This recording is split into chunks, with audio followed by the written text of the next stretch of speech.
Alright, everyone really liked yesterday's video, and so I'm back with another one. This time covering the new teaser for Path of Exile Necropolis about Veiled Orbs being reworked, Flasks can be corrupted, yep, you heard that correctly, Masters are no longer mutually exclusive, because I heard you liked Einhar with your Nico while helping to avenge Jun's family, and also that you can craft to upgrade your talisman now as Bestiary rather than Betrayal. Also, if you like these videos, instead of a YouTube short, you can help in the fight against the YouTube algorithm by spreading the message, leaving some comments like these fine folks did, tossing a like down there, and getting subscribed. I have a lot more fun making these, and it seems like people enjoy them more than shorts, so I'm probably going to keep doing it. For now, let's jump into the video. Here we go.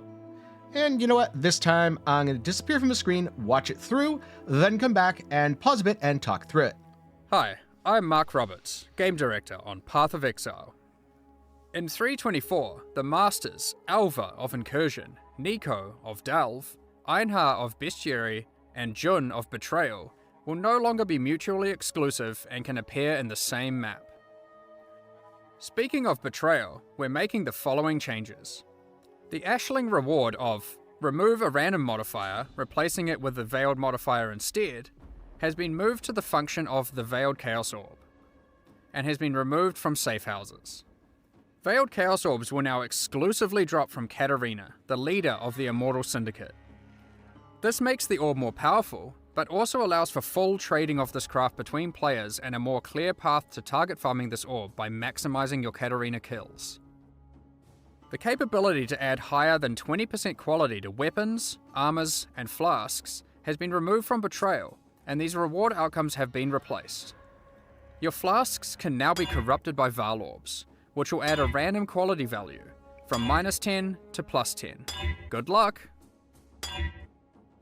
The craft that upgrades an amulet to a talisman has instead been moved to Bestiary League. Since the captured monsters in Bestiary can be traded, you can now trade for the amulet craft at your leisure. Alright, let's go through that again, but this time with my comment. Hi, I'm Mark Robert. In 3.24, the Masters, Alva of Incursion, Nico of Delve, Einhar of Bestiary... I just failed to identify them.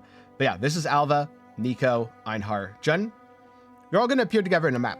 And I really like this change. Not just because I want to play an Einhar support build. No. That's not relevant here at all. No, I'm excited because I very often like to use Nico as a speed boost. Click the sulfite in your map, get some res, get some damage, get some movement speed. But I also want to do temples because I like running temples, and I've definitely never double cup gambled anything.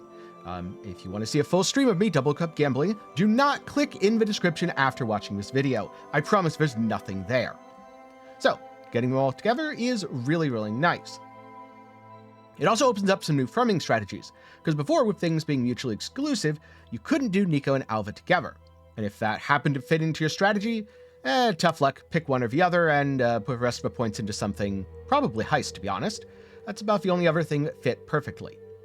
I also think that safe house rushing with Jun is going to be a lot better and can synergize with some of these other strategies. But let's continue here to the next very big, very important point.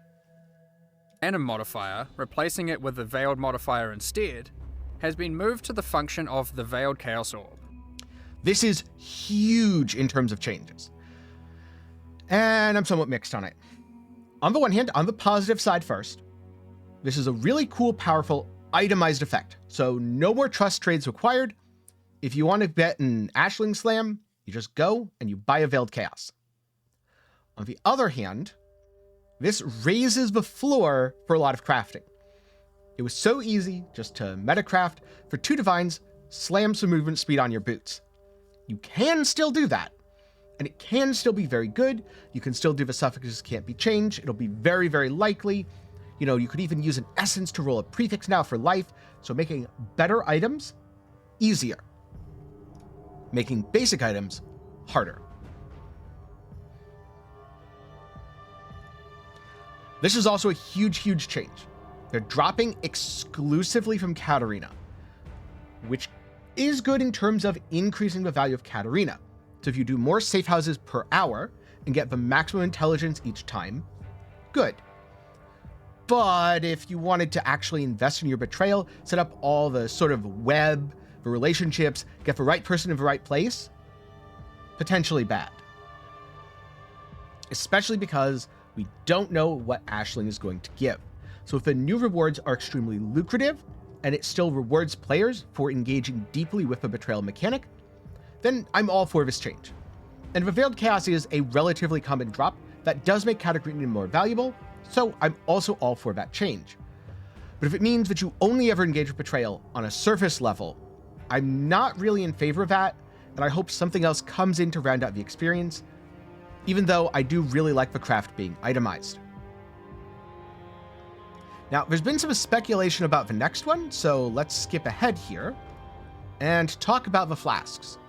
The capability to add higher than 20% quality to weapons, armors, and flasks has been removed from Betrayal, which is also a nerf to Betrayal.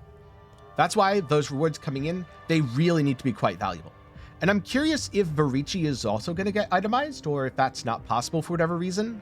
If Varici isn't going to get itemized, there's no way to get white sockets aside of trust trades, which is kind of unfortunate, but I guess that's one of the lesser used things. and these reward outcomes have been replaced. Your flasks can now be corrupted by Went down. Val orbs, which And I just want to stop this here, because there's been a picture going around where it looked like the 5% to maximum fire res was corrupted onto the flask. This is to show that no, it was not corrupted on. The only thing that's changing is the quality here. This is one of two things, and I'm going to speculate here. My personal speculation, Mark's demonstrating this on a test environment, where it could be there's an older version of a game, because, well, they're just messing around with stuff. But it could also be that the plan is to remove the 20% less elemental damage taken from flasks and replace it with a maximum resistances again. This is how they used to work, and then that was removed because it was too easy to hit 90% res. Overall, it's been a lot easier to hit 90% res anyway these days, and the less elemental damage taken, especially when scaled with Flask effect, was significantly defensively impactful at the highest end for Mage Blood players. There's also Eternal Damnation that provides a similar effect, so it's not like it's going away entirely, you just won't be able to stack them. So, if this is a nerf to flasks, it's primarily going to hit the top end, whereas it's actually going to be a buff at the lower end, because if it means you can get to 90% all elemental resistances far more easily, then I'm going to be honest, that's an insanely powerful defensive boon to a wide variety of builds.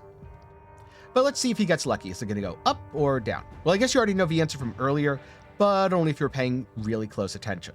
which will add a random quality Went value from -10 to +10. Good luck. Last up, buff to bestiary. So is white beast going to be even better? Like white map beast rushing. It works with essences, it works with Harbinger. In theory, you could even add in temples now, because I'm pretty darn sure those temples, in terms of getting a corruption chamber, don't scale off of item level 83. So are we just going to go super giga map rush mode? I don't know. I mean, that's probably going to be my league start strategy, barring anything in patch notes. The craft that upgrades an amulet to a talisman has instead been moved to Bestiary League. Also as a note, this is replacing a specific beast, the Frost Hellion Alpha, which Since you'll the see in just a captured sec. monsters in Bestiary can be traded, you can now I trade missed for the it. amulet crafting. There we go. Yeah, Frost Hellion Alpha. So that's another slight change. I like this, but I don't think it's super useful overall, mostly because talismans themselves aren't super useful overall. Though, it is really interesting. And there's one other thing that I noticed. Let's go back here. Transform an item from an amulet into a talisman. A, can you use it on corrupted and mirrored items? B, what determines the tier of talisman? Is it the level of a beast? Is it random? C, I'm assuming all the modifiers do remain.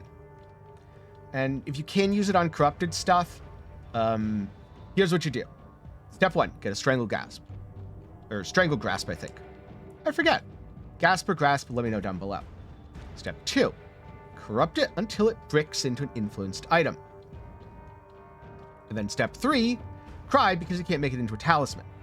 So instead, you force, because I'm pretty sure there's a card, a low item level version, which you can then corrupt and brick, it shouldn't be able to become influenced because it's a low-level item. And then this story's going nowhere because I forgot. You don't actually automatically brick it into an influence. That's a double corrupt thing. Never mind, you just vol it, and then you make it. TLDR, you just make it into a talisman. Also, welcome to the videos where I do very minimal editing and just kind of give you stream of consciousness. You get to watch me think through stuff in real time, rather than just having the answer at the tip of my tongue. But yeah, I think this one is not very practical, but, you know, kind of cool in a vacuum. Overall thoughts? I think, for me personally, how I play Path of Exile, all that, I like the Veiled Chaos change, because I am more willing to not deal with trust trades than I am less willing to make high-end items. The fact that it's now going to be more high-end, totally fine by me. It's probably going to be 3-4 divines, which, for what it does, is not unreasonable. That said, maybe it's a lot cheaper. Maybe it's 1 divine. Maybe they drop all the time. Maybe a bunch of people farm Katarina. If you want it to be cheap, and you see it expensive, go farm Katarina. You'll make some money, and you'll drive the price down. That's just supply and demand, baby. And so now, those are my thoughts. And hey, if you like this, I'll see you again in another one. Remember, leave a like, send that message to the YouTube algorithm. For now, thanks for watching. Big thanks to the patrons and channel members. Hope you enjoyed. I'll see you in the next one.